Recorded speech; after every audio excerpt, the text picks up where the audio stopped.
பரிசுத்த நாமத்துக்கு மகிமை உண்டாவதாக. நாம் ஆண்டவருடைய வார்த்தைக்கு நேராக கடந்து செல்வோம். நெகேமியாவின் புஸ்தகம் 2ஆம் அதிகாரம் 17-18 வசனங்களை நாம் வாசித்து தியானிக்க போகிறோம். நெகேமியாவின் புஸ்தகம் 2ஆம் அதிகாரம் 17-18 வசனங்கள். பின்பு நான் அவர்களை நோக்கி, எருசலேம் பாழாய் இருக்கிறதையும் அதன் வாசல்கள் அக்கினியினால் சுட்டரிக்கப்பட்டு கிடக்கிறதையும் நாம் இருக்கிற சிறுமையையும் பார்க்கிறீர்களே. நாம் இனி நிந்தைக்குள்ளாய் இராதபடிக்கு எருசலேமின் அலங்கத்தை கட்டுவோம் வாருங்கள் என்று சொல்லி, என் தேவனுடைய கரம் என் மேல் நன்மையாக இருக்கிறதையும் ராஜா என்னோட சொன்ன வார்த்தைகளையும் அவர்களுக்கு அறிவித்தேன். அப்பொழுது அவர்கள் எழுந்து கட்டுவோம் வாருங்கள் என்று சொல்லி அந்த நல்ல வேலைக்கு தங்கள் கைகளை திடப்படுத்தினார்கள் என்று இருக்கிறது. கண்களை மூடி ஒரு நிமிடம், ஆண்டவரே உம்முடைய வார்த்தைக்கு நாங்கள் காத்திருக்கிறோம்ப்பா. உம்முடைய வார்த்தை இல்லாவிட்டால் எங்கள் ஆத்துமா வெறுமையாய் போய்விடும். ஆண்டவரே உம்முடைய வேத வசனங்கள் தான் எங்கள் ஆத்துமாவின் ஆகாரம். ஹல்லேலூயா. நன்றி ஆண்டவரே, உம்மை ஸ்தோத்திரிக்கிற ஆண்டவரே. ஹல்லேலூயா. இதயம் திறந்து பேசிட நீர் வேண்டும், இனிய வார்த்தை சொல்லிட நீர் வேண்டும். இதயம் திறந்து பேசிட நீர் வேண்டும், இனிய வார்த்தை சொல்லிட நீர் வேண்டும். பேசும், என்னோடு பேசும் ஏசப்பா, என்னோடு பேசும். பேசும், என்னோடு பேசும் ஏசப்பா, என்னோடு பேசும். நீர் வேண்டும், நீரே வேண்டும் இயேசுவே, எனக்கு நீரே வேண்டும். நீர் வேண்டும், நீரே வேண்டும் இயேசுவே, எனக்கு நீரே வேண்டும். மகா பரிசுத்தமுள்ள எங்கள் நல்ல பிதாவே, நீர் எப்போதும் எங்களோடு பேசுகிறவா. இந்த காலை நேரத்தில் நீர் எங்களோடு பேச வல்லமை உள்ளவராயிருக்கிறது, உண்மை உள்ளவராயிருக்கிறது. உம்முடைய வார்த்தைக்காக நாங்கள் காத்திருக்கிறோம். எங்கள் செவிகளை திறந்தரும், எங்கள் இருதயத்தை திறந்தரும். உம்முடைய வார்த்தையை எங்களோடு நீர் பேசும் நாங்கள் கேட்கிறோம். இயேசுவின் நாமத்தில் ஜெபிக்கிறோம் எங்கள் நல்ல பிதாவே. ஆமென், ஆமென். உட்கார்ந்து கொள்வோம். ஆமென், ஸ்தோத்திரம். அந்த வசனத்தை நாம் பார்க்கும்போது 17ஆம் வசனத்துல, பின்பு நான் அவர்களை நோக்கி, எருசலேம் பாழாய் இருக்கிறதையும் அதன் வாசல்கள் அக்கினியினால் சுட்டரிக்கப்பட்டு கிடக்கிறதையும் நாம் இருக்கிற சிறுமையையும் பார்க்கிறீர்களே என்ற வசனம் சொல்றார். இனி நாம் நிந்தைக்குள்ளாயிராதபடிக்கு எருசலேமின் அலங்கத்தை கட்டுவோம் வாருங்கள் என்று சொன்னான் என்று நாம் பார்க்கிறோம். அருமையான தேவனுடைய பிள்ளைகளே, ஆண்டவர் நம்முடைய வாழ்க்கையில பாதுகாப்பை கொடுத்திருக்கிறார். நம்முடைய வாழ்க்கையிலே அவர் அரணாக, அவர் கோட்டையாக, அவர் துருகமாக, அவர் நம்மை சுற்றி சூழ பாளையம் இறங்கி நம்மை பாதுகாக்கிற தேவனாயிருக்கிறார். எருசலேமின் அலங்கங்கள் இடிக்கப்பட்டு கிடந்தது.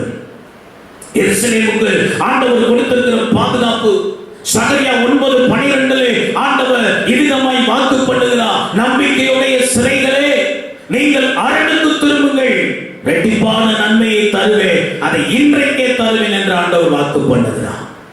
எருசலேமின் பிள்ளைகளே, இஸ்ரவேல் ஜனங்களே, கர்த்தரை ஆராதிக்கிற ஜனங்களே, ஜெபிக்கிற ஜனங்களே, வேதம் வாசிக்கிற ஜனங்களே, கர்த்தருடைய ஜனமே, பரிசுத்த ஜனமே, அந்த காலத்தில் இருந்து ஆச்சரியமான வெளிச்சத்தினிடத்திலே அழைத்து வந்தவருடைய புண்ணியங்களை அறிவிக்கும்படி ராஜாக்களாக, லேவியராக, ஆசாரியர்களாக, சொந்த ஜனமாய், பரிசுத்த ஜாதியாய் தெரிந்து கொள்ளப்பட்ட தேவ ஜனமே, நீ சிறைப்பட்டு போயிருக்கிறாய். உன் சிறையிருப்பிலிருந்து திரும்பி வா. நான் உனக்கு ஒரு அரணை கொடுத்திருக்கிறேன், நான் உனக்கு பாதுகாவலை கொடுத்திருக்கிறேன், நான் உன்னை சுற்றிலும் உனக்கு மதிலா இருந்து உன் நடுவிலே நான் மகிமைப்படுவேன் என்று சொன்ன ஆண்டவர். நம்மை சுற்றிலும் அவர் ஒரு பாதுகாப்பை வைத்திருக்கிறார். பல நேரங்களில் நம்முடைய கீழ்ப்படியாமையினாலே, நம்முடைய அஜாக்கிரதையினாலே நாம் எல்லை தாண்டி ஆண்டவருடைய மதிலை விட்டு, ஆண்டவருடைய கோட்டையை விட்டு, ஆண்டவருடைய அரணை விட்டு, ஆண்டவருடைய பாதுகாப்பின் எல்லையை விட்டு நாம் வெளியே போய்விடுகிறோம். ஆண்டவருடைய அரணுக்குள்ள இருக்கிற வரைக்கும் தான் ஆண்டவருடைய பாதுகாப்பு. சாத்தான் நம்மை ஒன்றும் செய்ய முடியாது. ஆண்டவர் நம்மை சுற்றி போட்டு வைத்திருக்கிற கோட்டை கொத்தளங்கள் என்றைக்கு தகர்க்கப்படுகிறதோ, ரெண்டு காரியம். ஒன்று, நாமே சில நேரம் ஆண்டவருடைய கோட்டையின் கொத்தளத்தையும் அரணை விட்டு வெளியே போய்விடுகிறோம். இல்லை என்றால் சத்துரு வந்து அதற்குள் உட்பிரவேசித்து நம்முடைய சமாதானத்தை கெடுக்கும்படி, சந்தோஷத்தை கெடுக்கும்படி, தெய்வீக சுகத்தை கெடுக்கும்படி, ஆசீர்வாதங்களை கெடுக்கும்படி சாத்தானுக்கு, எதிராளிக்கு நாமே வாசலை திறந்து கொடுத்து விடுகிறோம். அந்த வாசல்களையும் அந்த பூட்டுகளையும் அந்த தாழ்பாடுகளையும் நாம் அடிக்கடி சரி பார்த்து அதை செப்படாமல் இருக்கிறதினாலே சத்துருவை உடைத்துக் கொண்டு அந்த கோட்டைக்குள்ள, அந்த அரணுக்குள்ள, அந்த பாதுகாப்புகளை வந்து நமக்கு நிந்தையை உண்டாக்கி விடுகிறார். அதுதான் இஸ்ரவேல் ஜனங்களுடைய வாழ்க்கையில் நடந்தது. அரணான பட்டணம். சங்கீதம் 125 சங்கீதம் 1-2 வசனங்களை நீங்க பார்க்கும்போது, கர்த்தரை நம்புகிறவர்கள் சீயோன் பர்வதத்தை போல நிலைத்திருப்பார்கள். கர்த்தர் இது முதல் பர்வதங்கள் எருசலேமை சுற்றி இருக்குமா போல, கர்த்தர் இது முதல் என்றென்றைக்கு தம்முடைய ஜனத்தை சுற்றிலும் இருக்கிறார். எருசலேமை சுற்றிலும் பர்வதங்கள், மலைகள் சூழ்ந்த ஒரு பட்டணம் எருசலேம் பட்டணம். அந்த பட்டணத்தை அவ்வளவு சீக்கிரம் எதிராளிகள் முற்றுகை போட்டு உள்ள வர முடியாது. அப்படி ஒரு பாதுகாப்பு.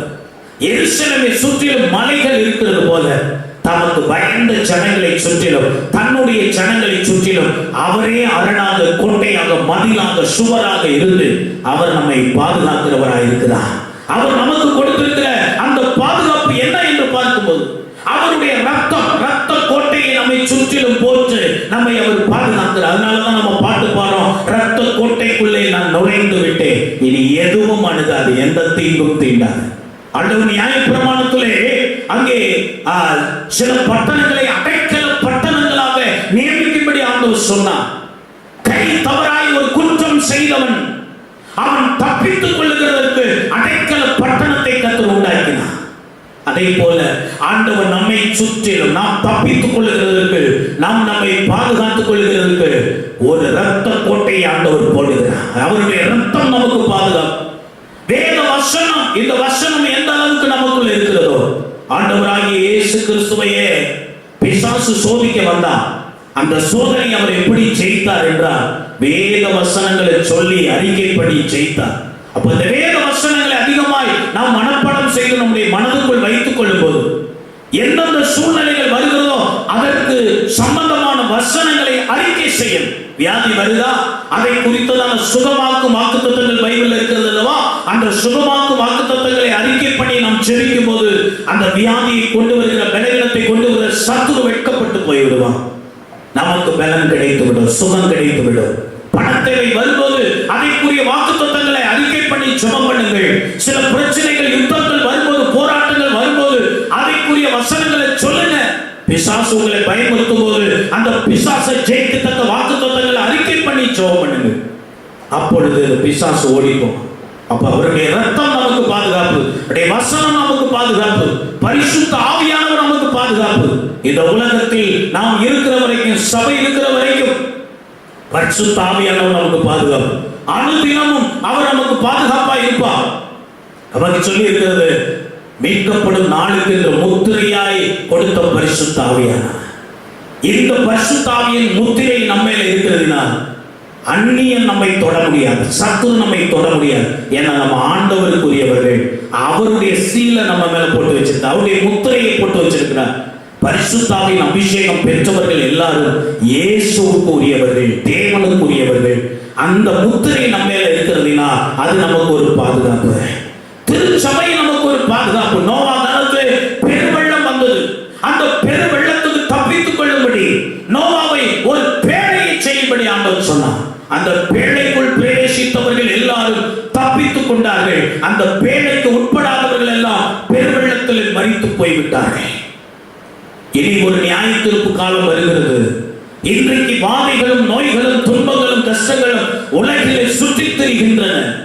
பகலில் பறக்கும் அம்பு, மத்தியானத்தில் பாழாக்கும் சங்காரம், இருளில் நடமாடும் கொள்ளை நோய், இவைகள் எல்லாம் பரவி கொண்டிருக்கிறது. ஆனா ஆண்டவர் நமக்கு ஒரு பாதுகாப்பை தருகிறார். என்னன்னா, சபைதான் நமக்கு பாதுகாப்பு, தேவ பிரசனம் தான் நமக்கு பாதுகாப்பு, கர்த்தரை துதிக்கிற துதி தான் நமக்கு பாதுகாப்பு, கர்த்தரை ஆராதிக்கிற ஆராதனை தான் நமக்கு பாதுகாப்பு, நம்முடைய முழங்கால் தான் நமக்கு பாதுகாப்பு.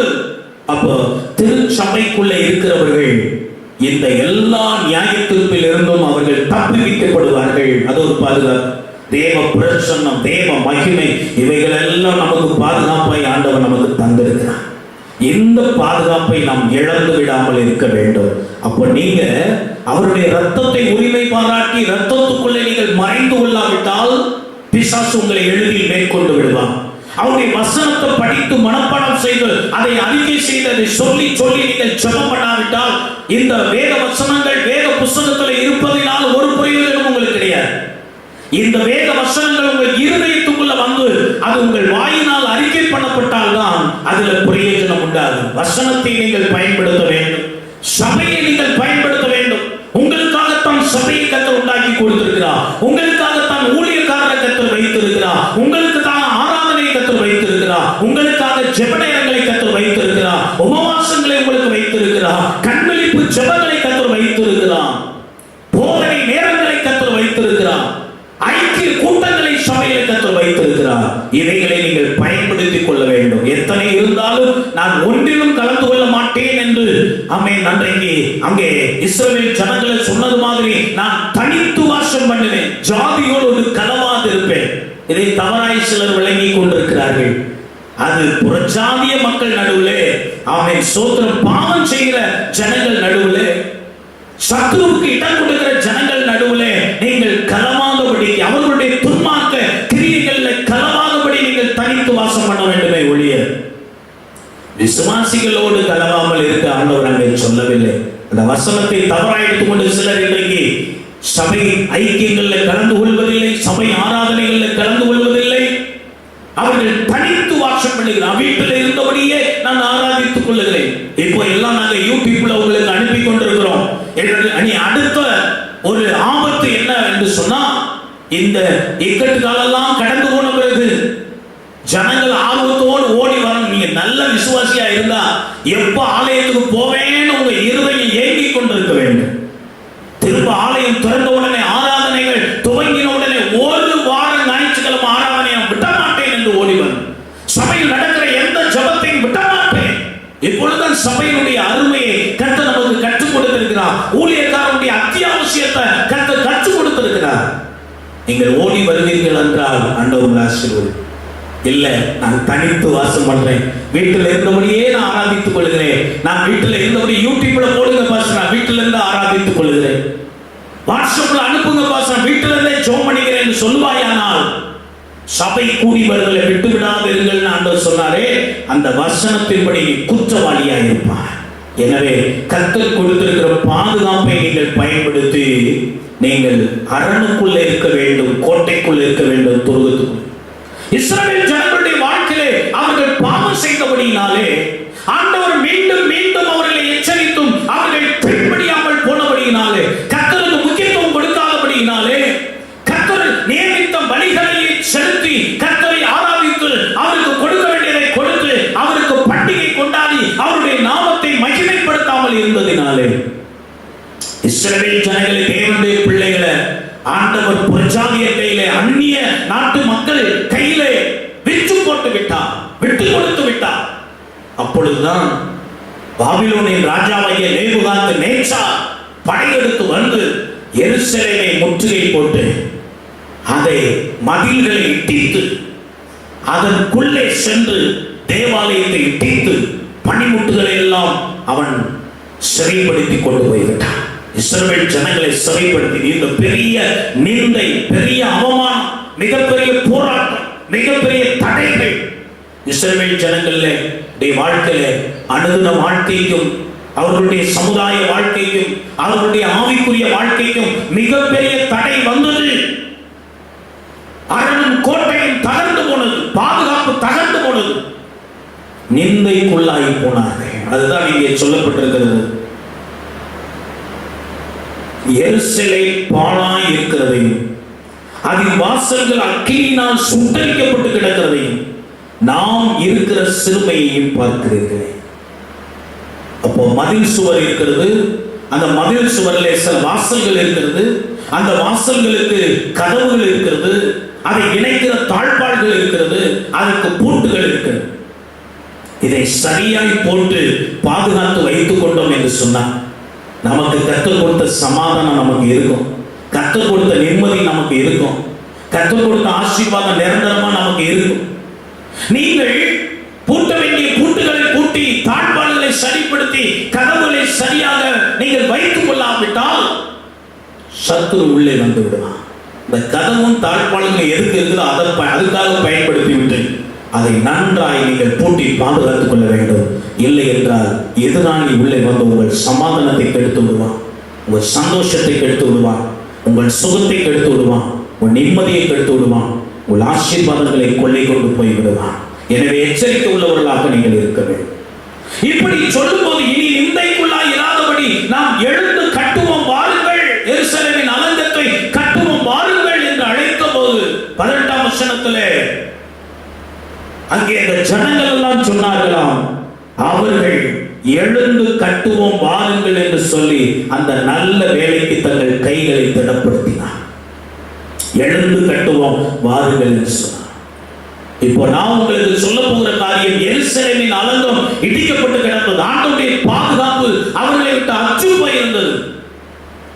அப்போ எழுந்து இனி நிந்தைக்குள்ளா இராதபடி எழுந்து கட்ட வேண்டிய மதில்கள் எவைகள், வாசல்கள் எவைகள், வைக்க வேண்டிய பாதுகாக்கப்பட வேண்டிய வாசல்கள் எவைகள் என்பதை குறித்த நாளிலே உங்களோடு கூட நான் சொல்ல போகிறேன். எதை கட்ட வேண்டும்? நெகேமியாவின் புத்தகம் 3ஆம் அதிகாரம் 1ஆம் வசனம். அப்பொழுது பிரதான ஆசாரியனாகிய எலியாசிப்பும் அவன் சகோதரனாகிய ஆசாரியர்களும் எழுந்து ஆட்டு வாசலை கட்டினார்கள். அதை கட்டி அவர்கள் பிரதிஷ்டை பண்ணி அதன் கதவுகளை வைத்து என்று சொல்லியிருக்கிறார். அல்லேலூயா சொல்லுங்க. அப்போ முதலாவது நாம் கட்ட வேண்டிய வாசல் ஆட்டு வாசல். இந்த ஆட்டு வாசல் என்பது எதை குறிக்கிறதுனா அர்ப்பணிப்பை குறிக்கிறது, ரட்சிப்பை குறிக்கிறது. ஆண்டவராகிய இயேசு கிறிஸ்துவை நாம் ஏற்றுக்கொண்டு நாம் ரட்சிக்கப்பட்டிருக்கிறோம், பாவத்துக்கு விலகி இருக்கிறோம், சடங்கு சம்பிரதாயங்களுக்கு விலகி இருக்கிறோம், அசுத்தங்களுக்கு விலகி இருக்கிறோம், உலகத்தின் வழிபாடுகளுக்கு நாம் விலகி இருக்கிறோம். இவைகளில் இருந்தெல்லாம் கர்த்தர் நம்மை ரட்சித்திருக்கிறார். இதற்கு பிறகு நம்மிடத்துல சில அர்ப்பணிப்பை ஆண்டவர் எதிர்பார்க்கிறார். முதலாவது தேவனுக்கு நாம் அர்ப்பணிக்க வேண்டும். அவர் நம்முடைய தகப்பன், அவர் நம்முடைய எஜமான், அவர் நம்முடைய ராஜா. அப்போ ஒரு தகப்பனானால் அவருக்குரிய கனத்தை கொடுக்கும்படி நம்மை அர்ப்பணிக்கணும். அவர் எஜமானால் அவருக்கு பயப்படுகிற பயம் நம்மிடத்தில் காணப்பட வேண்டும். அதற்கு அவருக்கு பயந்து வாழ நம்மை ஒப்புக் கொடுக்க வேண்டும். அவர் ராஜாவானால் அவர் நம்மை ஆளுகை செய்ய நாம் ஒப்புக் கொடுக்க வேண்டும், அர்ப்பணிக்க வேண்டும். அர்ப்பணிப்பின் வாழ்க்கை நிறைய நேரங்கள்ல நமக்கு குறைவுபட்டு போய்விடுது. தேவனுக்கு முழுவதுமாக நம்மை அர்ப்பணிக்கணும். டோட்டல் கமிட்மெண்ட், டோட்டல் சரண்டர், 100% ஆண்டவருக்கு நம்மை அர்ப்பணித்து விட வேண்டும். இரண்டாவது அவருடைய வார்த்தை. ஒவ்வொரு நாளும் நீங்கள் வேதத்தை வாசிக்கும் போது கர்த்தர் உங்களோடு பேசுகிறார். ஊழியக்காரர் பிரசங்கம் பண்ணும்போது உங்களோடு பேசுகிறார். நீங்கள் ஜெபம் பண்ணும்போது ஆண்டவர் உங்களோடு பேசுகிறார். நீங்கள் தூங்கும் போது கூட சொப்பனத்தில் ஆண்டவர் உங்களோடு பேசுகிறார். ஆண்டவர் பேசுகிற வார்த்தைகளுக்கு கீழ்ப்படிய நம்மை அர்ப்பணிக்கணும். ஆண்டவரே நீ சொல்லுகிறபடி நான் செய்வேன் ஆண்டவரே என்று நாம் ஒப்புக் கொடுக்க வேண்டியது அவசியமாயிருக்கு. மூன்றாவது, சபைக்கும் சபையுடைய தலைவராகிய போதகருக்கும் அவர் சொல்லுகிற வார்த்தைகளுக்கும் திட்டங்களுக்கும் தரிசனங்களுக்கும் நம்மை ஒப்புக் கொடுக்க வேண்டும். சபைக்கு என்னை ஒப்புக் கொடுக்கிறேன், சபைக்காக பாடுபட, சபை வளர்ச்சிக்காக பாடுபட, சபை ஐக்கியத்திற்காக பாடுபட, சபையின் பாதுகாப்புக்காக பாடுபட, சபையின் ஆசீர்வாதத்துக்காக பாடுபட என்னை அர்ப்பணிக்கிறேன்.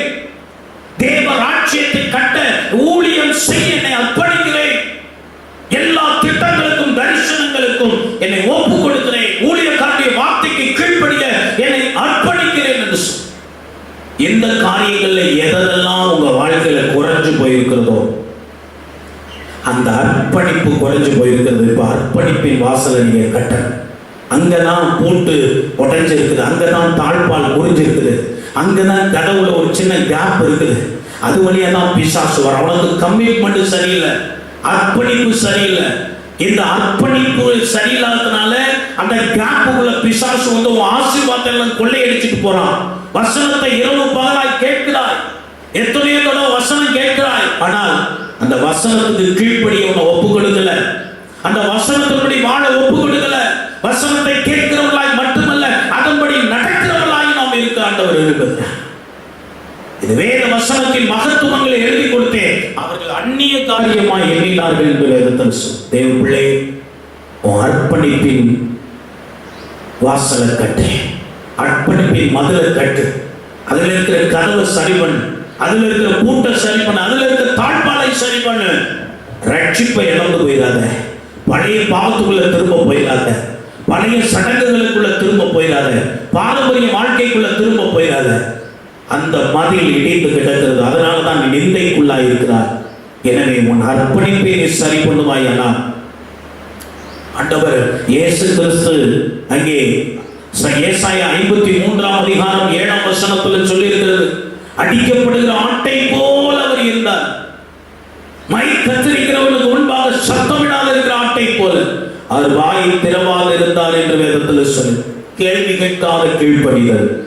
ஆபிரகாமை பார்த்து ஆண்டவர் சொன்னா, உன் இனத்தையும் உன் சொந்த குடும்பத்தையும் விட்டுவிட்டு நான் உனக்கு காட்டுகிற இடத்துக்கு போ என்று சொன்ன போது அவன் கேள்வி கேட்காமல் கீழ்ப்படிந்து போனான். தன்னுடைய ஒரே மகனாகிய ஈசாக்கை பலி கொடுக்கும்படி ஆண்டவர் சொன்ன போதும் ஆண்டவரிடத்தில் ஏன் என்று கேட்காமல் போனான். இந்த விசுவாசத்தை தான் கனம் பண்ணி அவனை நீதிமானா மாற்றி அவனை ஆசீர்வதித்தான். எனவே ஆண்டவர் உங்களோட பேசும்போதும், ஊழியக்காரர் சில திட்டங்களை தரிசனங்களை சபைக்கு சொல்லும் போதும் அதில் 1000 கேள்விகளை நீங்கள் கேட்டுக்கொண்டு இருக்காதபடிக்கு கேள்வி கேட்காமல் அப்படியே டோட்டல் சரண்டரா 100% உங்களை அர்ப்பணிப்பீர்கள் என்று சொன்னார். உங்கள் மதில் கட்டப்படும், ஆட்டு வாசல் கட்டப்படும். உங்க தனிப்பட்ட வாழ்க்கையில, உங்க குடும்பத்துல இடிஞ்சு கிடக்கிற வாசல், குடும்பத்துல அர்ப்பணிப்பு இல்லை, கணவன் மனைவிக்குள்ள அன்பு செலுத்தும் அர்ப்பணிப்பு இல்லை, பிள்ளைகளை நல்லொழுக்கத்துல வளர்க்கிற அர்ப்பணிப்பு இல்லை, குடும்பத்தின் ஆசீர்வாதத்துக்காக பாடுபட அர்ப்பணிப்பு இல்லை, குடும்ப ஜெபம் பண்றதுக்கு அர்ப்பணிப்பு இல்லை, குடும்ப ஆராதனை நடத்த அர்ப்பணிப்பு இல்லை, உங்களுக்கு சபையிலே உள்ள காரியங்களை பங்கெடுக்க அர்ப்பணிப்பு இல்லை. எல்லாரையும் சொல்லவில்லை. யாருக்கு அர்ப்பணிப்பின் வாசல் இடிந்து கிடக்குதோ, ஆட்டு வாசல் இடிந்து கிடக்குதோ, அவங்க இன்னைக்கு ஆட்டு வாசலை கட்டுறதுக்கு உங்களை ஒப்புக்கொண்டுங்க. அர்ப்பணிப்பின் வாசலை கட்டுங்க, அதுல கதவை வைங்க, அதுல தாழ்பால போடுங்க, அதுல பூட்ட போடுங்க, அதை ஸ்ட்ராங் ஆக்கி கொள்ளுங்க. அர்ப்பணிப்பின் வாழ்க்கையை ஸ்ட்ராங் ஆக்கி கொள்ளுங்க, உங்க வாழ்க்கை ஆசீர்வாதமாயிரும். இரண்டாவதாக நெகேமியா 3ஆம் அதிகாரம் 3ஆம் வசனம், மீன் வாசலை அசனாயாவின் குமாரர் கட்டினார்கள், அதற்கு உத்திரவாமி அதற்கு கதவுகளையும் பூட்டுகளையும் தாழ்பாள்களையும் போட்டார்கள் என்று சொல்லியிருக்கிறது. அல்லேலூயா. இரண்டாவது வாசல் மீன் வாசல். மீன் வாசல் என்பது எதை குறிக்கிறது? ஆத்தும ஆதாயத்தை குறிக்கிறது. ஆட்டு வாசல்ல உங்கள் ஆத்துமாவை காத்துக் கொண்டவர்கள், மீன் வாசல்ல அடுத்தவருடைய ஆத்துமாவுக்கு நீங்க உத்தரவாதம் பண்ணணும். உங்கள் ஊரிலே ஒரு நபர் இயேசுவை அறியாமல் மரித்து நரகத்துக்கு போவார்களானால், பாவம் மன்னிக்கப்பட்ட நிச்சயம் இல்லாமல் நரகத்துக்கு போவாரானால், நாம் தான் உத்தரவாதி. ஆபேலுடைய ரத்தத்தை குறித்து காயினிடத்திலே கணக்கு கேட்டது போல நம்முடைய சகோதர சகோதரிகள், நம்முடைய இனஜன பந்துக்கள், நம்முடைய ரத்த சம்பந்தமான உறவுகள், நம்முடைய ஊரில் இருக்கிறவர்கள், நம்முடைய சமுதாயத்தில் இருக்கிறவர்கள், நம்முடைய தேசத்தில் இருக்கிறவர்களுக்கு அவர்களை குறித்து ஆண்டவர் நம்மிடத்தில் கணக்கு கேட்பார். அவர்களுக்காக உத்தரவாதம் பண்ணி நாம் செபிக்கணும். ஆண்டவரே, இவர்களுக்காக நான் திறப்பின் வாசல்ல நிற்கிறேன் ஆண்டவரே, இவர்கள் பாவங்களை மன்னியும் ஆண்டவரே, இவர்களுக்காக 2000 வருடங்களுக்கு முன்பாய் கல்வாரி சிலுவையிலே ரத்தம் சிந்திவிட்டு என் பாவங்களை சுமந்து தீர்த்து விட்டு இவர்கள் பாவத்திற்காக நான் உத்தரவாதம் பண்ணுகிறேன், இவர்களை ரட்சியும் ஆண்டவரே என்று ஆத்துமாதாய நற்செய்தி அறிவித்தல் நம்முடைய வாழ்க்கையின் கடமையாய் மாற வேண்டும். பவுல் சொல்லுகிறார், அது என் மேல் விழுந்த கடமை, நான் அதை அறிவிக்காவிட்டால் எனக்கு ஐயோ. ஆண்டவர் சொன்னார், நீங்களே எனக்கு சாட்சிகளாய் இருக்கிறீர்கள். ஆதி முதல் என்ன இருக்கிறீர்கள் என்று சொன்னார். அப்போஸ்தலர்கள் சொன்னாங்க, நாங்கள் கண்டதையும் கேட்டதையும் குறித்து சாட்சி சொல்லாமல் இருக்கக்கூடாதே. வேற யார் சொல்லுவாங்க? நாம சொல்லாவிட்டால் யார் சொல்லுவாங்க? இயேசுவை பத்தி நமக்கு தானே தெரியும். அவர் செய்த அற்புதங்கள் நமக்கு தானே தெரியும். அவர் கொடுத்த சுகம் நமக்கு தானே தெரியும். அழுது கொண்டிருந்த நம்முடைய கண்ணீரை அவர் துடைத்தது நமக்கு தானே தெரியும். பண கஷ்டத்திலே நமக்கு அவர் உதவி செய்தது நமக்கு தானே தெரியும். தெரிந்தவர்கள் தெரியாதவர்களுக்கு போய் சொல்ல வேண்டும் அல்லவா? தெரிந்தவர்கள் தெரியாதவர்களுக்கு போய் சொல்ல வேண்டும் அல்லவா? நற்செய்தி அறிவிப்பது நம்மேல் விழுந்த கடமை. நிறைய பேருக்கு அந்த சிந்தனை இல்லாமல் போய்விட்டது. ஆரம்ப நாட்கள்ல ரட்சிக்கப்பட்ட ஒவ்வொரு விசுவாசியும் இருதயத்தில் துடித்துக் கொண்டே இருக்கும், ஆண்டவர் அறியாத மக்களுக்கு ஆண்டவரை பத்தி சொல்லணும், அவர்களையும் ரட்சிப்புக்குள்ள நடத்த வேண்டும் என்ற எண்ணம் அநேகருக்கு. இன்னைக்கு அதெல்லாம் குறைந்து போய்விட்டது. எங்க பார்த்தாலும் எதிர்ப்புகளும் பிரச்சனைகளும் போராட்டங்களும் வரும்போது சுவிசேஷம் அறிவிக்கிற கடமையிலிருந்து நாம் தவறி போய் கிடக்கு. மீன் வாசல் இடிக்கப்பட்டு கிடக்கு. அதுக்குள்ளதான் சத்துரு உள்ள வந்து நம்மை சிறைப்படுத்துகிறான். அங்கேதான் நமக்கு நிந்தனை வருகிறது, போராட்டங்கள் வருகிறது. மீன் வாசலை கட்டுங்க, நான் ஆத்துமாக்களை ஆதாயம் செய்வேன், ஆத்துமாக்களுக்காக உத்தரவாதம் பண்ணுவேன், ஆத்துமாக்களுக்காக ஜெபிப்பேன், நற்செய்தி அறிவிப்பேன், வேத வசனங்களை பரவ பண்ணுவேன் என்று நீங்கள் சொல்லி அந்த மீன் வாசலை கட்டுவீர்கள் என்று சொன்னார், நீங்கள் நிந்தைக்குள்ளாயிராதபடி கர்த்தர் உங்களை மாற்றுவார். மத்தேயு 28:19 ஆண்டவர் சொன்னார், ஆகையால் நீங்கள் உலகம் எங்கில் போய் சகல சிருஷ்டிகளுக்கு சுவிசேஷத்தை அறிவி. ஆண்டவருடைய நற்செய்தி அறிவிக்கணுங்கிறது ஆண்டவருடைய கட்டளை, ஆப்ஷன் அல்ல, கட்டளை. கண்டிப்பாய் செய்யப்பட வேண்டியது. அறிந்தவர்கள் அறியாதவர்களுக்கு இயேசுவை பத்தி சொல்ல வேண்டும். மீன் வாசல் இடிக்கப்பட்டு கிடக்குற மகனை மகளை அந்த மீன் வாசலை கட்டி ஆத்தும் ஆராயம் பண்ற ஆர்வம் உனக்குள்ள இல்லையா? நற்செய்தி அறிவிக்கிற ஆசை உனக்குள்ள இல்லையா? விருப்பம் உனக்குள்ள இல்லையா? இன்றைக்கு நீ அர்ப்பணிப்பின் நேரத்தில் அழுது ஜெபம் பண்ணு, ஆண்டவரே எனக்கு ஆத்தும் ஆதாயம் பண்ணக்கூடிய கிருபையை தாங்க, ஆத்தும பாரத்தை கொடுங்க, ஆத்துமாக்களுக்காய் அழுது புலம்பி செபிக்கிற பாரத்தை எனக்குள்ள கொடுங்க கேளு. கர்த்தர் அப்படியே செய்வார். மூன்றாவதாக நெகேமியா 3ஆம் அதிகாரம் 6ஆம் வசனம், பழைய வாசலை பசியாவின் குமாரனாகிய யோய்தாவும் பெசோதியாவின் குமாரனாகிய மெகல்லாமும் பழுது பார்த்து கட்டினார்கள். அவர்கள் அதற்கு உத்திரம் பாவி அதற்கு கதவுகளையும் பூட்டுகளையும் தாழ்பாடுகளையும் போட்டார். மூன்றாவது பழைய வாசல். இந்த பழைய வாசல் என்பது என்னன்னா நினைவு கூறுதல், மெமோரியல், நினைவு கூறும் ஒரு அனுபவத்தை குறிக்கிறது. பழைய நகரத்துக்கும் புதிய நகரத்துக்கும் இடையில் இருக்கிற அந்த வாசல் பழைய வாசல். இது எதற்கு பயன்படுகிறது என்று சொன்னால், நாம் ரட்சிக்கப்படுவதற்கு முன்னால ஒரு வாழ்க்கை வாழ்ந்து கொண்டிருந்தோம், நாரி போன ஒரு வாழ்க்கை வாழ்ந்து கொண்டிருந்தோம், யாருக்கும் விருப்பம் இல்லாத ஒரு வாழ்க்கை, அசுத்தமான ஒரு வாழ்க்கை, காய்மக்காரமான ஒரு வாழ்க்கை, கசப்பு நிறைந்த ஒரு வாழ்க்கை, துன்மார்க்கமான ஒரு வாழ்க்கை வாழ்ந்து கொண்டிருந்தோம். இயேசு நம்மை சந்தித்து நம்முடைய வாழ்க்கையை மாற்றி இருக்கிறார். நம்மை நீதிமான்களாய் மாற்றி, பரிசுத்தவான்களாய் மாற்றி இருக்கிறார், உண்மை உள்ளவர்களாய் அவர் மாற்றி இருக்கிறார், சத்தியம் உள்ளவர்களாய் மாற்றி இருக்கிறார், நீதி உள்ளவர்களாய் மாற்றி இருக்கிறார். இப்படி மாற்றப்பட்ட பிறகு உங்கள் பழைய துன்மார்க்க வாழ்க்கைக்குள்ளே நீங்கள் போய்விடக்கூடாது. அந்த பழைய வாசலின் கதவுகளை அவ்வப்போது திறக்க வேண்டும். இதற்கு நான் இப்படி இருந்தேன், ஆண்டவர் என்னை இப்படி மாற்றினார் என்று நினைவு கூர்ந்து நீங்கள் சாட்சி சொல்லும்படி அந்த கதவை திறக்க வேண்டும். அவ்வப்போது நிரந்தரமா திறந்து வச்சுட்டீங்கன்னா அந்த பழைய பாவ வாழ்க்கை மீண்டும் உங்களுக்குள்ளே வந்துவிடும். அப்போ நினைவு கூறுதல் இருக்கணும், நன்றி உள்ள இருதயம் இருக்க வேண்டும். துதிக்கிற வாசல் அந்த வாசல் தான். அந்த வாசல் ஸ்ட்ராங்கா இருந்ததா எப்போதும் துதி உங்க மனசுல உங்க வாயில வரும். எல்லாவற்றையும் நீங்கள் பார்ப்பீர்கள். அவற்றின் மத்தியில கர்த்தர் நான் நிர்மூலமாகாமல் இருப்பது அவருடைய கிருபை. எருசலேமே இடிக்கப்பட்டு எல்லாம் போய்விட்டது. ஆனாலும் எரேமியா புலம்பல் புத்தகத்தில் சொல்லுகிறார், ஆனாலும் நாம் நிர்மூலமாகாமல் இருப்பது. மதில் உடைஞ்சு போச்சு, ஆலயம் இடிஞ்சு போச்சு, எல்லாம் அக்கினி கரையா போச்சு, மண்மேலா போச்சு, எல்லாம் போச்சு. ஆனாலும் நீயும் நானும் இன்னும் உயிரோடு இருக்கிறமே. அந்த மரத்தினுடைய அடிமரம் இருக்கிறது போல, ஒரு குச்சி இருக்கிறது போல நம்மை கர்த்தர் தப்பு பண்ணி இருக்கிறாரே, ஜீவன் தப்பு பண்ணி இருக்கிறார். எதற்காக? லோத்துடைய வாழ்க்கையிலே அவன் சம்பாதித்த எல்லாம் தீக்கரையாக்கி மாறி போய்விட்டது சோதம் பட்டணத்தில். ஆனால் அவனையும் அவனுடைய பிள்ளைகளையும் கர்த்தர் ஜீவன் தப்ப பண்ணினான். ஒரு குடும்பத்தையே கர்த்தர் வெளியே கொண்டு வந்து ஜீவன் தப்ப ஓடி போன்னு கர்த்தர் சொன்னார். எதற்காக? நம்மை மீண்டும் பழுது பண்ண, பெருக பண்ண, ஆசீர்வதிக்க ஒரு திட்டம் கர்த்தர் வச்சிருக்கிறார். இன்றைக்கு நம்மெல்லாம் ஆராதிக்க முடியாதபடி வீடுகளில் சிறைப்பட்டு போய் கிடக்கிறோம். ஆலயத்துக்கு வர முடியல, ஆலயத்தை திறக்க பயமாக இருக்கிறது. ஆனால் எதற்காக என்றால் நம்மை ஜீவன் தப்ப கர்த்தர் வச்சிருக்கிறார். மீண்டும் அவர் மகிமையான ஒரு ஆலயத்தை, இஸ்ரவேல் ஜனங்கள் திரும்ப வந்து மகிமையான ஒரு ஆலயத்தை கட்டினாங்க. ஆண்டவர் வாக்கு கொடுத்தா முந்தின ஆலயத்தை பார்க்கலாம் இந்த பிந்தின ஆலயத்தின் மகிமை பெரிதாக இருக்கும் என்று ஆண்டவர். அருமையான பிள்ளையே, இந்த சிறையிருப்பின் நாட்களுக்கு முன்பாக நீ ஆண்டவரை ஆராதித்ததை விட ஒரு மகிமையான ஆராதனையை இனி வருகிற நாட்களில் கர்த்தர் தரப்போகிறார். ஒரு எழுப்புதலின் நாட்களில் கர்த்தர் தரப்போகிறார். ஒரு அறுவடையின் நாட்களில் கர்த்தர் தரப்போகிறார். பின்மாறி காலத்தில் எழுப்புதல் திருச்சபைகளையும் விசுவாசிகளையும் ஊழியக்காரர்களையும் கிறிஸ்தவ சமுதாயத்தையும் பற்றி பிடிக்க போகிறது. நம்பிக்கை உள்ளவர்களாக இருக்க. அப்போ எப்போதும் துதிக்கிற ஒரு வாசம், பழைய பாவத்துக்குள்ள போயிடாத. துதி, சாட்சி சொல்ல, இதற்காக தான் பழைய மாசம். நிறைய பேருக்கு எத்தனை அற்புதம் நடந்தாலும் ஒரு நாள் ஆலயத்தில் எழுப்பி நின்று சாட்சி சொல்ல வாய் வர மாட்டேங்குது, மனசு வர மாட்டேங்குது.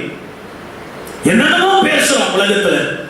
ஆண்டவர் செய்ததை சபையின் நடுவில் என்று சாட்சி சொல்ல, ஆண்டவர் அறியாத மக்களுக்கு போய் இயேசு என் வாழ்க்கையில இதை செய்தார் என்று சாட்சி சொல்ல அநேகருக்கு இருதயம் இல்லை.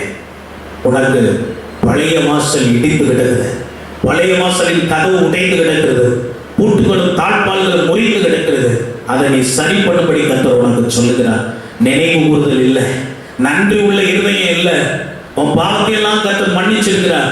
உன் வியாதியை சுகமாக்கி இருக்கிறார். கர்த்தர் உன்னை சுகமாக்கும் இருக்கிறார். நீங்கள் மரித்து 10-15 வருடமாக இருக்கும். என்னை கர்த்தர் என் வியாதியை சுகமாக்காமல் இருந்திருந்தால் நான் மரித்து 27-28 வருஷமாக இருக்கும். எனக்கு அந்த நன்றி உள்ள இருதயம் இருக்கிறது. இயேசு என்னை சுகமாக்கினார். இயேசு என் பாவத்தை மன்னித்தார். இயேசு என் நிந்தையை மாற்றினார். நன்றி உள்ள இருதயத்தோடு இருங்க. அந்த பழைய வாசல் கட்டப்படும். அப்பொழுது உங்கள் நிந்தை மாறும். நான்காவதாக நெகேமியா 3ஆம் அதிகாரம் 13ஆம் வசனம். நெகேமியா 3ஆம் அதிகாரம் 13ஆம் வசனம். பள்ளத்தாக்கின் வாசலை ஆனூனும் சானோவாகின் குடிகளும் பழுது பார்த்து கட்டினார்கள். அவர்கள் அதை கட்டி அதற்கு கதவுகளையும் பூட்டுகளையும் தாழ்பாடுகளையும் போட்டு அப்படின்னு. அப்போ அடுத்து பள்ளத்தாக்கின் வாசல். இந்த பள்ளத்தாக்கின் வாசல் இறங்குதல், இறக்க குணம், தாழ்மையின் சிந்தனை குறிக்கும். உங்க வாழ்க்கையில் அந்த சிந்தனை இல்லாம இருக்குதா? எதையோ நினைச்சு பெருமை பாராட்டி கொண்டிருக்கிறீர்களா? உங்கள் படிப்பு, உங்கள் பதவி, உங்க ஆஸ்தி, உங்க அந்தஸ்து, உங்கள் அழகு, உங்களுடைய சொந்த மதங்கள், உங்களுடைய ஜாதி, குலம், கோத்திரம், இவைகள் எல்லாம் சொல்லி நீங்கள் பெருமைப்பட்டு கொண்டு கிடக்கிறீர்களா? கர்த்தர் சொல்லுகிறார், உனக்கு தாழ்மையின் சிந்தனை வரும். பெருமையினாலே உன்னுடைய பள்ளத்தாக்கின் வாசல் இடிக்கப்பட்டு கிடக்கிறேன். தாழ்மை இல்லை. கிறிஸ்து இயேசுவில் உள்ள சிந்தனை தாழ்மையின் சிந்தனை. அந்த தாழ்மையின் சிந்தனை உனக்குள் இல்லை. நீ கிறிஸ்தவன்னு சொல்லிட்டு இருக்க, நீ ஆண்டவருடைய பிள்ளைன்னு சொல்லி கொண்டிருக்கிறாய்.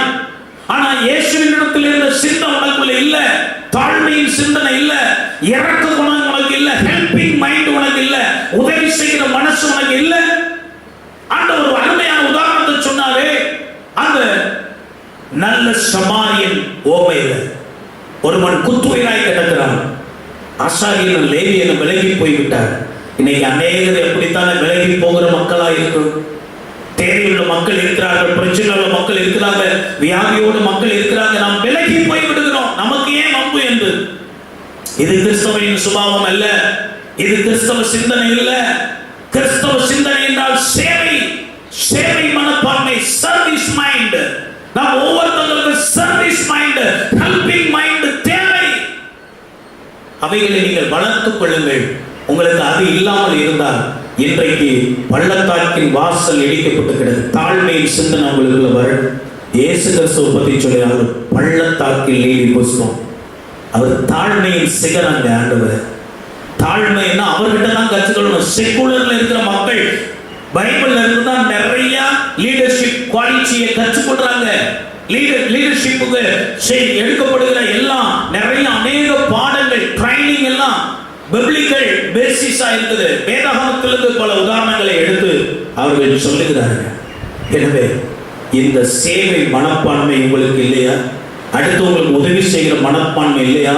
கஷ்டப்படுகிற மக்களை விசாரிக்கணுங்கிற சிந்தனை உங்களுக்கு இல்லையா? இன்னைக்கு உங்கள் சிந்தனையை மாற்றுங்க. பள்ளத்தாக்கின் வாசல் உங்களுக்கு இடிக்கப்பட்டு கிடக்கிறது. சுய பிரஸ்தாபத்துக்காக இது வேண்டாம்.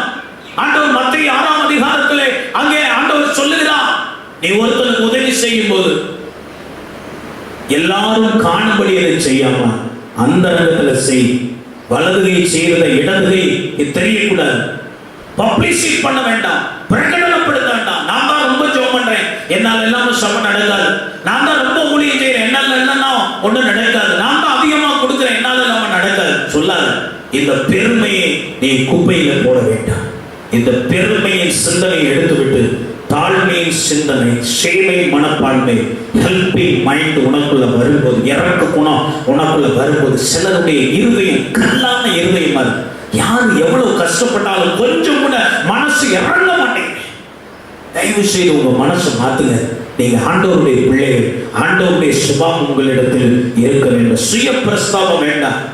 தன்னைத்தானே உயர்த்துகிற எவனும் தாழ்த்தப்பட்டு போவான், தன்னைத்தானே தாழ்த்துகிற எவனும் உயர்த்தப்படுவான். எனவே தாழ்மையையும் கிருபையையும் உயர்வையும் கற்றவர்களுக்கு தருபடி பள்ளத்தாக்கின் வாசலை பழுது பார்த்து கட்டுங்க. கதவை போடுங்க, பூட்டை போடுங்க, தாழ்பாடு போடுங்க. தாழ்மையின் சிந்தனையை தரித்துக் கொள்ளுங்கள்.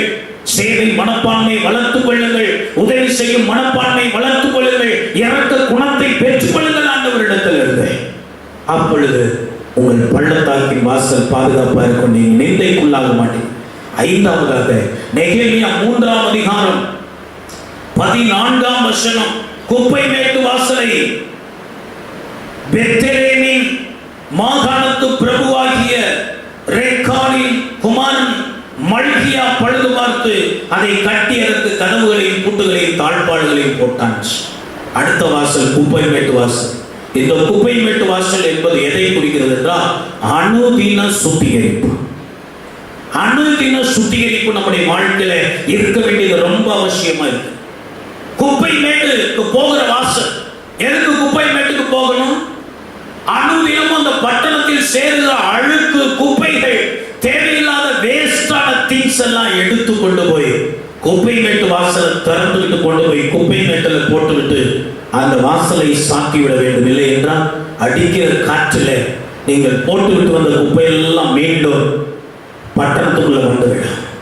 அனுதினமும் இன்னைக்கு இந்த கொரோனா வைரஸ்னால எல்லாரும் வீட்டுக்குள்ளே நாம் முடங்கி இருந்தாலும் தூய்மை பணியாளர்கள் வெளியில் இருக்கிறாங்க.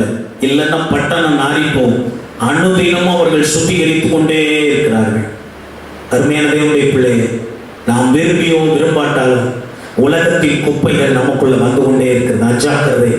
அஜாக்கிரதையினால உலகத்தின் பாவங்கள், உலகத்தின் குப்பைகள், உலகத்தின் அசுத்தங்கள் நமக்குள்ள வந்து கொண்டே இருக்கிறது. அனுதினமும் பாவ அறிக்கை பண்ணணும். பாவங்களை மறைக்கிறவன் வாழ்வடைய மாட்டான். அவற்றை அறிக்கை செய்து விட்டு விடுகிறவன் இரக்கம் பெறுவான். அனுதினமும் நீங்கள் பாவ அறிக்கை செய்ய வேண்டும். சுத்தம், பரிசுத்தம், தூய்மை வாழ்க்கை நமக்கு வேண்டும்.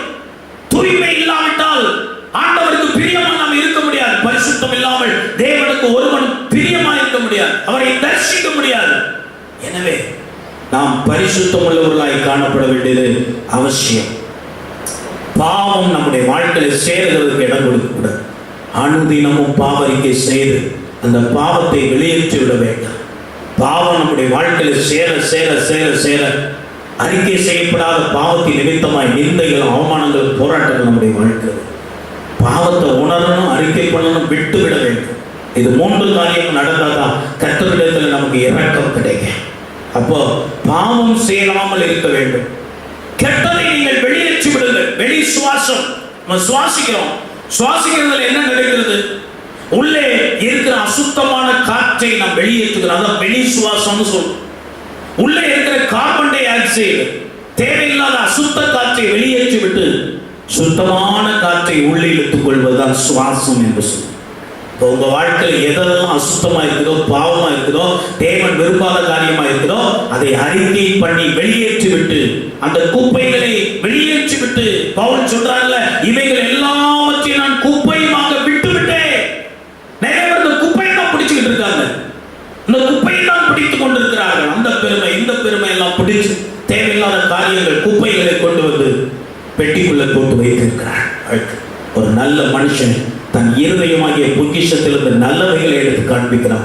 பொல்லாத மனிதன் தன் இருதயத்திலிருந்து பொல்லாதவைகளை எடுத்து, குப்பையை எடுத்து காண்பிக்கிறான். நீ குப்பையை உன்னை விட்டு அப்புறப்படுத்தி விட்டேன், பொக்கிஷங்களை உனக்குள்ள சேர்த்து வைக்க ஆண்டவர் நமக்கு உதவி செய்வாராக. குப்பை மேட்டு வாசல் சரியாக இருக்க வேண்டும், கூட்டாமிட்டால் நாரி போய்விடும். எனவே அனுதின பாவரிப்பு, அணிதின சுத்திகரிப்பு, உங்க வாழ்க்கையை எப்போது நீங்கள் பரிசுத்தமாய் வைத்துக் கொள்ள வேண்டும். அந்த பூட்டுகளும் தாழ்பாடுகளும் சரியா இல்லாவிட்டால் நீங்கள் வெளியே போட்ட குப்பை மறுபடியும் உங்களுக்குள்ளே வந்துவிடும். எச்சரிக்கை உள்ளவர்களாக. 6வது காரியம், நெகேமியா 6ஆம் அதிகாரம்,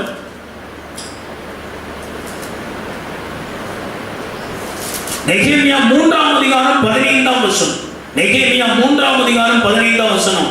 ஊருணி வாசலை மிஸ்பாவின் மாகாணத்து பிரபுவாகிய கொல்லோசேனின் குமாரன் சல்லும் பழுது பார்த்து அதை கட்டி மச்சுப்பாவை அதற்கு கதவுகளையும் பூட்டுகளையும் தாழ்பாள்களையும் போட்டு முடிச்சோம். அடுத்த வாசல், அடுத்த வாசல் ஊருணி வாசல். 6வது காரியம் ஊருணி வாசல். ஊருணி வாசல் என்பது எருசலேம் பட்டணத்துக்கு தண்ணீர் வரக்கூடிய ஒரு வாசல். இந்த தண்ணீர் இருந்தால்தான் உயிர் வாழ முடியும். எது இருந்தாலும் எது இல்லைனாலும் வாழ்ந்தாலாம். தண்ணீர் இல்லாவிட்டால், தண்ணீர் எல்லாவற்றுக்கும் உதவும். தாகத்தை தீர்க்கும், சுத்திகரிக்க உதவும், ஜீவனை கொடுக்கும், பசுமையை உண்டாகும். நம்ம வாழ்க்கையில் பசுமையான வாழ்க்கை இருக்கணும்னா, பச்சையான ஒளிவு மரத்தை போல நீங்க இருக்கணும்னா உங்களுக்கு தண்ணீர் அவசியம். இந்த தண்ணீர் என்பது என்னன்னா ஜீவ தண்ணீர். ஜீவ தண்ணீர் என்பது பரிசுத்த ஆவியானவரை குறிக்கும். அணு தினமும் நீங்க ஒரு செடி வைத்திருந்தால் அணுதினமும் அதற்கு தண்ணீர் ஊற்ற வேண்டும். நீங்கள் ஒரு வாகனத்தை வைத்திருந்தால் அணுதினமும் அதை கழுவி சுத்திகரிக்க வேண்டும். நீங்கள் போட்டிருக்கிற வஸ்திரம் அழுக்காய் போய்விட்டால் அணுதினமும் சுத்திகரிக்கணும். நாம பயன்படுத்துகிற பாத்திரங்களை அணுதினமும் கழுவுகிறோம், அதற்கு தேவை தண்ணீர். அப்போ பரிசுத்த ஆவியானவர் நம்ம வாழ்க்கை பரிசுத்தமா இருக்கிறதுக்கு, தூய்மையா இருக்கிறதுக்கு, அந்த ஆவியினால் கழுவப்படுகிறதுக்கு பரிசுத்த ஆவியானவர் நமக்கு உதவி செய்யும்.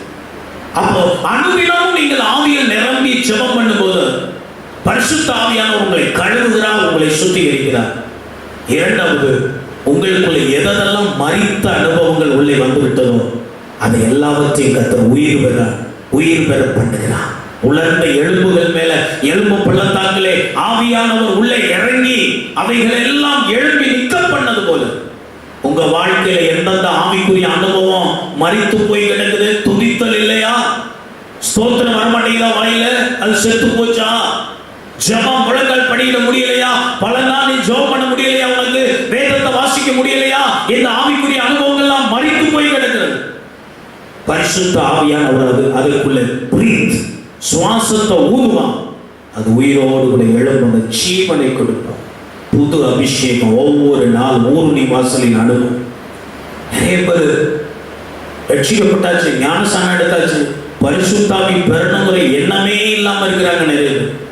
பரிசுத்த ஆவியை குறித்து ஒரு இடத்துல சொல்லியிருக்கிறது, நீங்கள் ரட்சிக்கப்பட்ட போது பரிசுத்த ஆவியை பெற்றீர்களான்னு கேட்ட போது அவங்க சொன்னாங்க, பரிசுத்த ஆவின்னு ஒண்ணு இருக்குதுங்கிறதே எங்களுக்கு தெரியாது.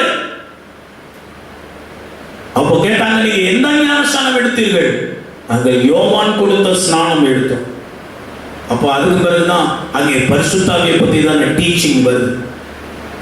அப்போ பரிசுத்த ஆவியை பத்தி டீச் பண்ணி அவர்கள் மேல் கைகளை வைத்த போது அவர்கள் எல்லாரும் பரிசுத்த ஆவியை பெற்று அந்நிய பாஷை பேசினார்கள். அல்லேலூயா. ஒருவேளை இதை பார்த்து கொண்டிருக்க, கேட்டுக்கொண்டிருக்கிற நீங்கள் பரிசுத்த ஆவியின் அபிஷேகத்தை அந்நிய பாஷையின் அடையாளத்தோடு நீ பெற்றுக்கொள்ளாமல் இருப்பாயனால், நீ திருச்சபைக்குள்ள போய் ஒரு போதகருடைய வழிநடத்துதலின்படி பரிசுத்த ஆவியை குறித்து நன்றாய் அறிந்து கொண்டு பரிசுத்த ஆவிக்காக ஜெபம் பண்ணு, தாகத்தோடு ஜெபம் பண்ணு. பரிசுத்த ஆவி உன்னை நிரப்புவான். அந்நிய பாஷையின் அடையாளத்தோடு ஆவியானவர் உனக்குள்ள இறங்கி வருவான். நீ பலனடைவாய். கிருபையை கர்த்தர் உனக்கு தருவான். உன்னை சாட்சியை மாற்றுவான். நீ பரிசுத்த ஆவியின் அபிஷேகத்தை பெறாததுனால உன்னால பாவத்தை ஜெயிக்க முடியல. பலவீனங்களை மேற்கொள்ள முடியல, சோதனைகளை மேற்கொள்ள முடியல, ஜெபம் உன்னால பண்ண முடியல, வேதத்தை வாசித்தால் உனக்கு புரியவில்லை, நீ பரிசுத்தாவின் அபிஷேகத்தை பெற்றுக்கொண்டால் இவைகள் எல்லாம் உனக்கு சாதகமாய் மாறி போகும். பரிசுத்தாவியானவர் எல்லாவற்றையும் மாற்றி விடுவார். புது அபிஷேகம் ஒவ்வொரு நாள்.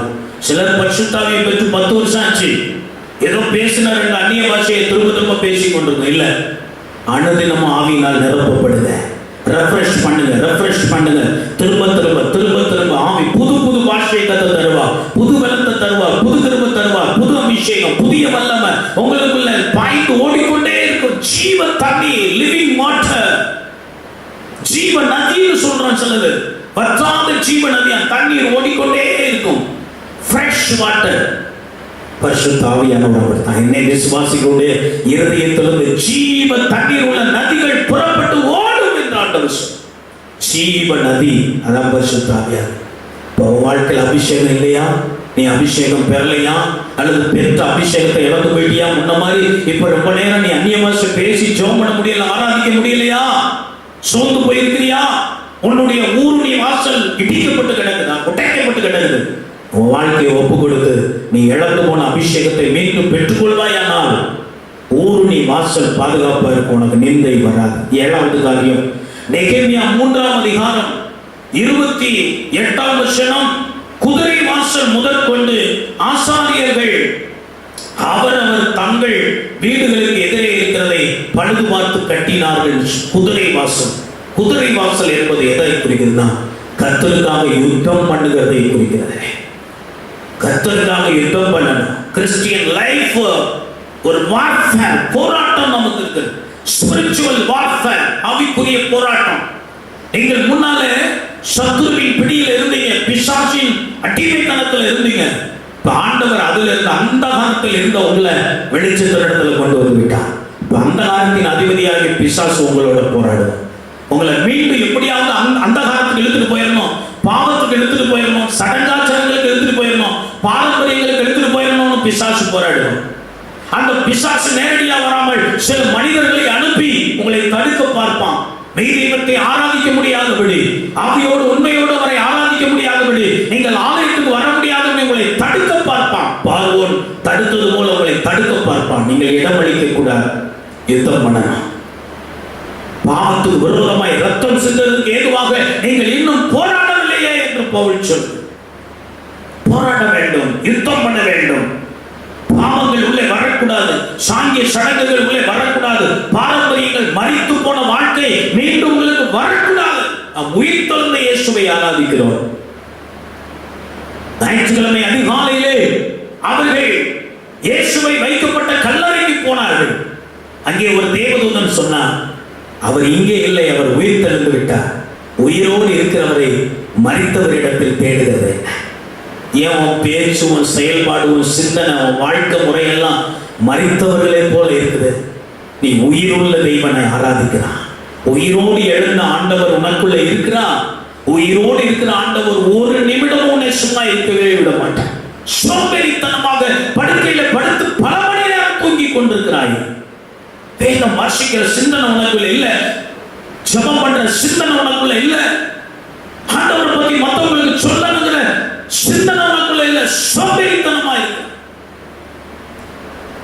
குதிரை வாசல், யுத்தத்துக்கு ஆயத்தமாயிரு. கிறிஸ்தவ வாழ்க்கை என்றாலே போராட்டம் நிறைந்த வாழ்க்கை. நீதிமொழிகள் 21:31 சொல்லியிருக்கு. நீதிமொழிகள் 21:31, குதிரைகள் யுத்த நாளுக்காக ஆயத்தப்படும், ஜெயமோ கர்த்தரால். 1000 போராட்டம் வரலாம், மனுஷனால் போராட்டம் வரலாம், பிசாசால் போராட்டம், உன் மாமிஷமே உனக்கு விரோதமா இருக்கும், உன் குடும்பமே உனக்கு விரோதமா இருக்கும், மனுஷனுக்கு அவனுடைய வீட்டாரே சத்துரு என்று பிரசங்கியை சொல்லுகிறான். இதெல்லாம் இருக்கலாம் உனக்கு, ஆனா பயப்படாதே. உனக்கு வெற்றியை கொடுக்கிற ஆண்டவர் உன்னோடு இருக்கிறான். போராட்டங்களை செய்க.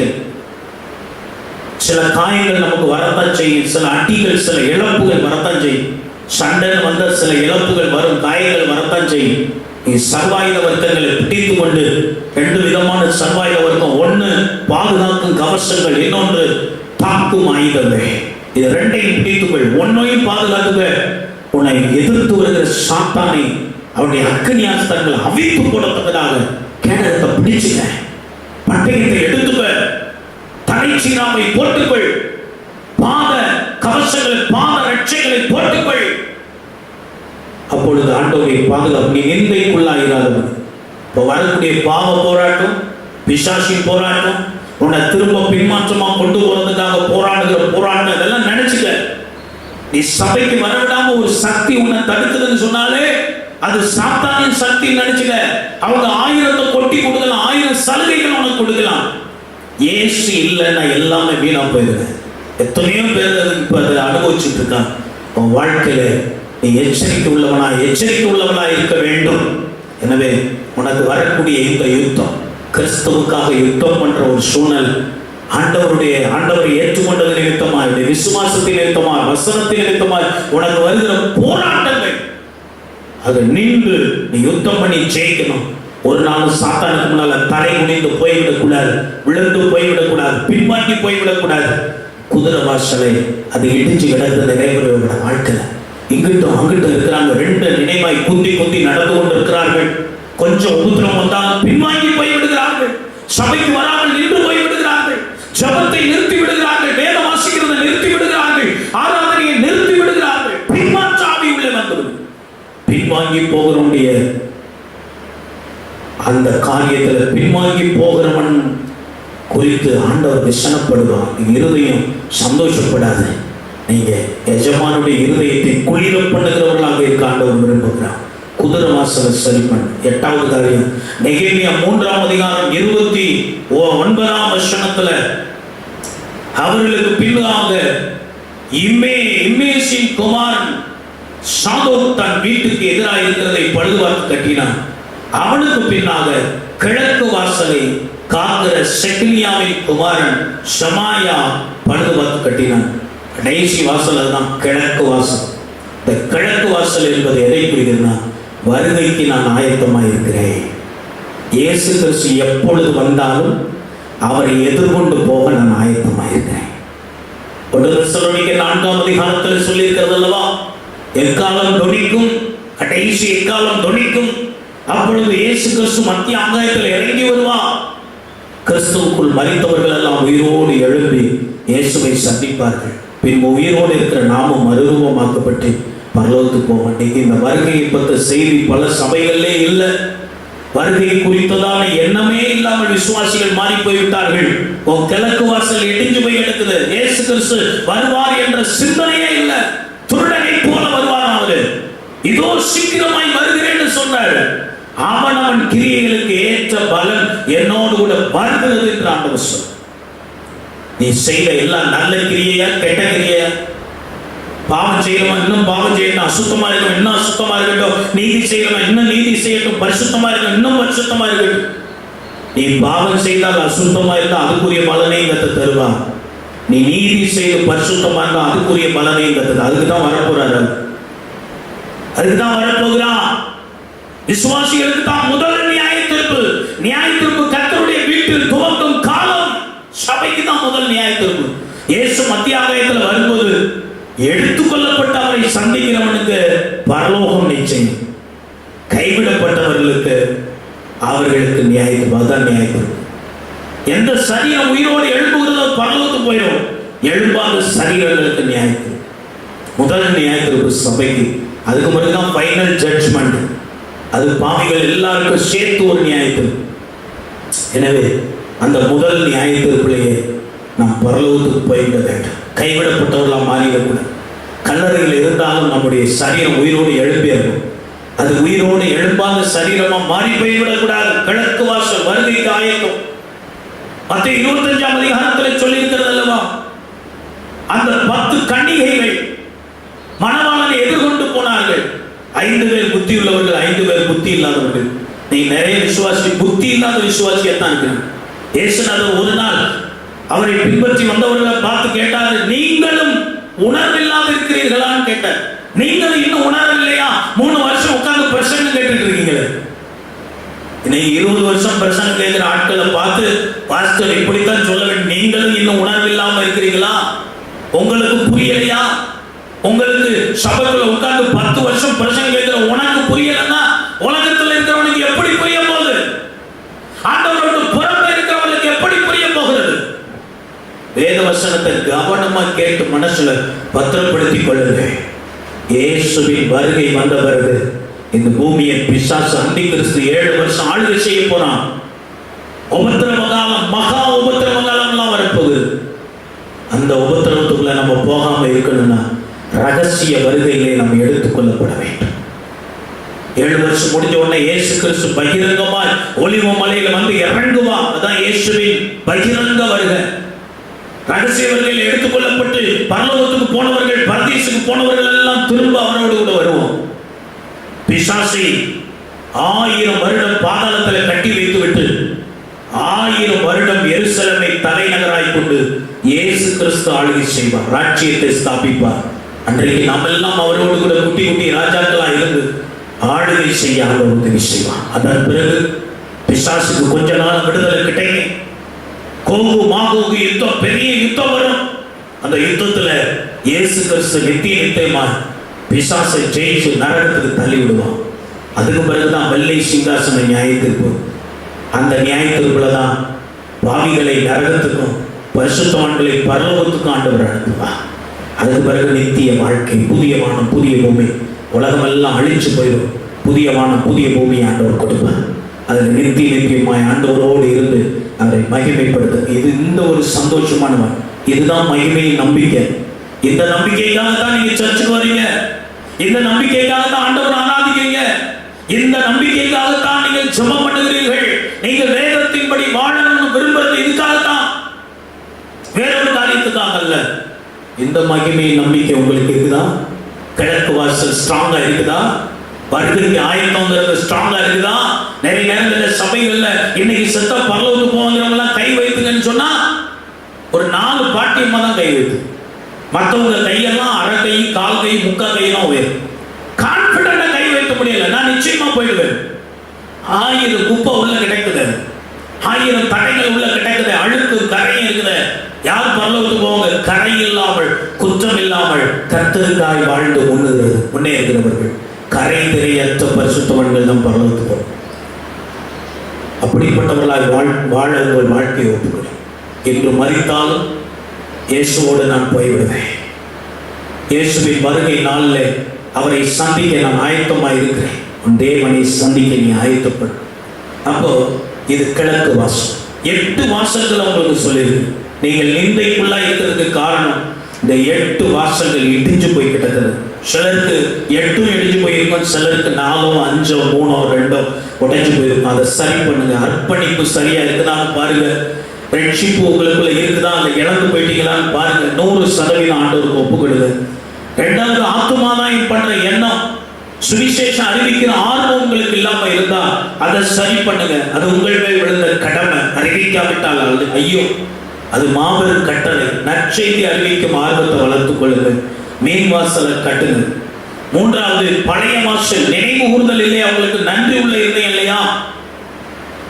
துதிக்கிற துதி உங்களுக்கு இல்லையா? பழைய பாவம் உள்ள வந்திருக்குதா?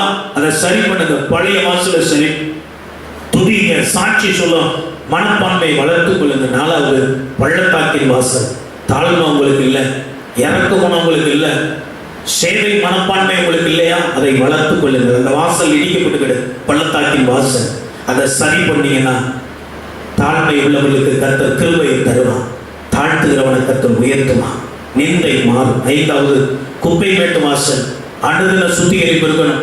பாவத்தை சேர விடாதீங்க. அனுதினமும் பாவனையை செய்யுங்க. உங்களுக்குள்ள இருக்கிற அசுத்தங்களை வெளியே தள்ளி விடுங்கள். பரிசுத்தத்தை உங்களுக்குள்ள கொண்டு வாங்க.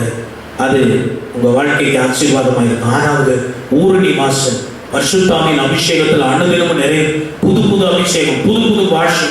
உங்களுக்குள் மரித்ததெல்லாம் உயிர் பெறணும். வல்லமையா ஜெபம் பண்ணுங்க. முணுமுணுன்னு ஜெபம் பண்ணாது, நம்ம வாய்க்குள்ளேயே ஜெபம் பண்ணாதீங்க. நல்ல கம்பீர சத்தத்தோடு ஜெபம் பண்ணுங்க.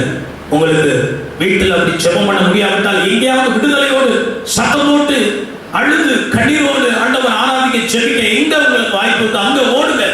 ஆலயத்துக்கு ஓடி வாங்க. அழுது ஜெபம் பண்ணுங்க, கண்ணீரோடு ஜெபம் பண்ணுங்க. கிருபையை கர்த்தர் உங்களுக்கு தருவார். பள்ளத்தாக்கி ஊருணி வாசலை சரி பண்ணுங்க. 7வது குதிரை வாசல், யுத்தம் வரும், உபத்திரம் உண்டு, வசனத்தில் நிமித்தமாய் போராட்டம் வரும், பிசாசு போராடுவோம், மனுஷங்க போராடுவாங்க, உங்க மாம்சம், உங்க குடும்பம் உங்களுக்கு விரோதமா இணைஜன பந்துக்கள் போராடுவாங்க. ஏன்னே தெரியாது. உங்களை எதிரியாத்தான் பார்ப்பாங்க. அது ஒரு வார்த்தை, அது ஒரு போராட்டம். அதை நீங்க ஜெயிக்கணும். அப்போ நீங்க குதிரைகளை போல, யுத்த குதிரைகளை போல மாறணும்.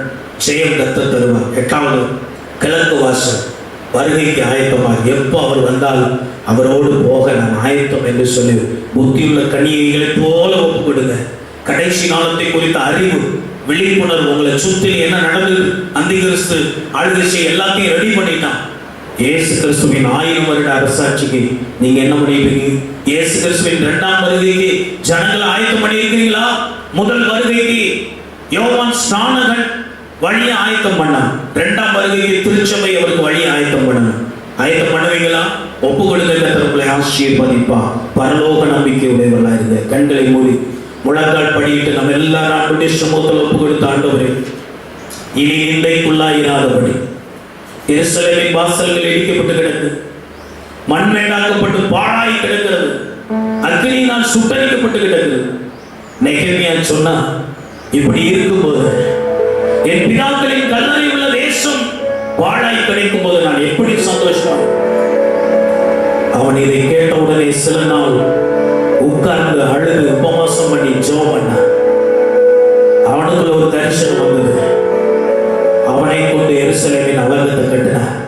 தேவனுடைய பிள்ளையே, உன் வாழ்க்கையில ஆண்டவர் கொடுத்த பாதுகாப்பின் எல்லைக்குள்ளே இருக்கிறாயா? எல்லை தாண்டி போயிருக்கிறாயா? நம்பிக்கையுடைய சிறையே, நீ திரும்பி வா. உன்னை இரட்டிப்பாய் நான் ஆசீர்வதிக்க வேண்டும் என்று ஆண்டவர் அழைக்கிறார். அல்லது நீ அஜாக்கிரதையா இருந்ததினால், உன் வாசல்களும் பூட்டுகளும் தாழ்பாளரும் உடைத்து தொங்குகிறதுனால், பிசாசு உள்ளே வந்து ஒரு சமாதானத்தை கெடுத்து, ஆரோக்கியத்தை கெடுத்து, ஆசீர்வாதத்தை கெடுத்து உன்னை நிந்தைக்குள்ளாக்கி விட்டானா? இன்றைக்கு உன் வாழ்க்கையை ஒப்புக்கொடு. ஆண்டவர் உன்னை ஆசீர்வதிப்பார். அல்லேலூயா. நன்றி ஆண்டவரே, உம்மை ஸ்தோத்திரிக்கிறோம் ஆண்டவரே. உள்ளம் உடல் எல்லாமே உமக்கு தந்தேன் ஐயா. உள்ளம் உடல் எல்லாமே உமக்கு தந்தேன் ஐயா. கள்ளங்கபடு இல்லாம காத்து கொள்ளும் ஐயா. ஒரு கள்ளங்கபடு இல்லாம காத்து கொள்ளும் ஐயா. அர்ப்பணித்தேன் நான், அர்ப்பணித்தேன் நான், அர்ப்பணித்தேன். ஆவியா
மறுபடியும் சந்திக்கும் வரைக்கும் காத்துக்கொள். எல்லா துதி கன மகிமை புகழ் மாட்சிமை உமக்கு ஒருவருக்கே செலுத்தி மீட்பர் இரட்சகருமான இயேசுவின் நாமத்தில் ஜெபிக்கிறோம் எங்கள் நல்ல பிதாவே, ஆமென். என் ஆத்துமாவே கர்த்தரை ஸ்தோத்திரி, முழு உள்ளமே பரிசுத்த நாமத்தை ஸ்தோத்திரி. என் ஆத்துமாவே கர்த்தரை ஸ்தோத்திரி, அவர் செய்த சகல உபகாரங்களையும் மறவாதே, ஆமென். கர்த்தராகிய இயேசு கிறிஸ்துவின் கிருபை, பிதாவாகிய தேவனுடைய அன்பு, பரிசுத்தாவின் ஐக்கியம் என்றும் சதா காலங்களில் நம் அனைவரோடும் சகல பரிசுத்தவான்களோடும் இயேசு கிறிஸ்துவின் வருகை மட்டும் இருந்து வழி நடத்தி காப்பதாக. ஆமென், ஆமென். அல்லேலூயா, அல்லேலூயா, அல்லேலூயா. ஆண்டவர்கள் எல்லாரையும் ஆசீர்வதிப்பா. ஒருவரையும் வாழ்த்துங்க, உற்சாகமா இருங்க. போன்ல மற்றவர்களை கூப்பிட்டு அவங்களுக்காக ஜெபம் பண்ணி உற்சாகப்படுத்துங்க. கர்த்தர் உங்களோட இருக்கிறார், உங்களை வெற்றி சிறக்க பண்ணுவார். God bless you. Thank you.